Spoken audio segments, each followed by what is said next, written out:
Lecture du livre du Lévitique. Yahvé parla à Moïse et dit: Parle aux Israélites, tu leur diras: Je suis Yahvé votre Dieu. Vous n'agirez point comme on fait au pays d'Égypte, où vous avez habité. Vous n'agirez point comme on fait au pays de Canaan, où moi je vous mène. Vous ne suivrez point leurs lois. Ce sont mes coutumes que vous appliquerez et mes lois que vous garderez. C'est d'après elles que vous vous conduirez. Je suis Yahvé votre Dieu. Vous garderez mes lois et mes coutumes. Qui les accomplira y trouvera la vie. Je suis Yahvé. Aucun de vous ne s'approchera de sa proche parente pour en découvrir la nudité. Je suis Yahvé.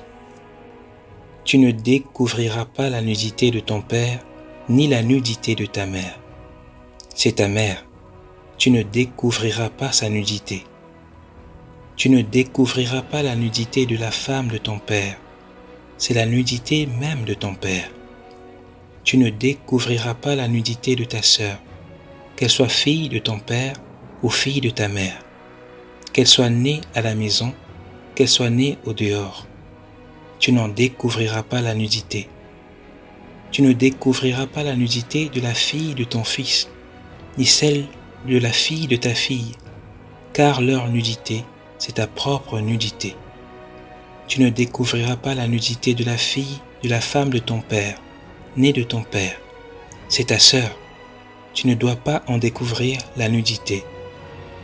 Tu ne découvriras pas la nudité de la sœur de ton père, car c'est la chair de ton père.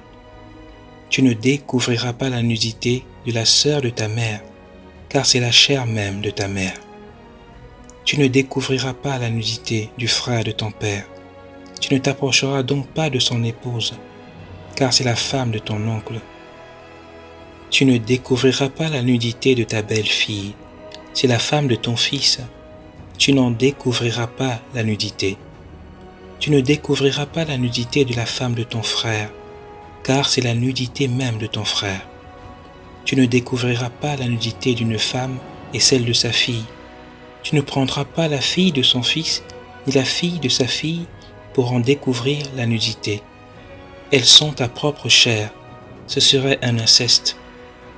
Tu ne prendras pas pour ton harem une femme en même temps que sa sœur, en découvrant la nudité de celle-ci, du vivant de sa sœur. Tu ne t'approcheras pas pour découvrir sa nudité, d'une femme souillée par ses règles.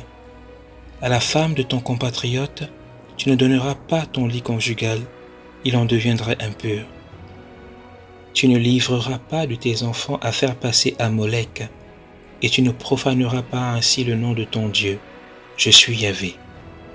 Tu ne coucheras pas avec un homme comme on couche avec une femme. C'est une abomination. Tu ne donneras ta couche à aucune bête. Tu en deviendrais impur. Une femme ne s'offrira pas à un animal pour s'accoupler à lui. Ce serait une souillure.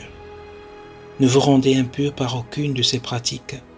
C'est par elles que se sont rendues impures les nations que je chasse devant vous. Le pays est devenu impur. J'ai sanctionné sa faute et le pays a dû vomir ses habitants. Mais vous, vous garderez mes lois et mes coutumes. Vous ne commettrez aucune de ces abominations, pas plus le citoyen que l'étranger qui réside parmi vous. Car toutes ces abominations-là, les hommes qui ont habité ce pays avant vous les ont commises, et le pays en a été rendu impur. Si vous le rendez impur, ne vous vomira-t-il pas comme il a vomi la nation qui vous a précédé? Oui, quiconque commet l'une de ces abominations, quelle qu'elle soit, tous les êtres qui les commettent, ceux-là seront retranchés de leur peuple. Gardez mes observances, sans mettre en pratique ces lois abominables que l'on appliquait avant vous. Ainsi, ne vous rendront-elles pas impurs? Je suis Yahvé, votre Dieu.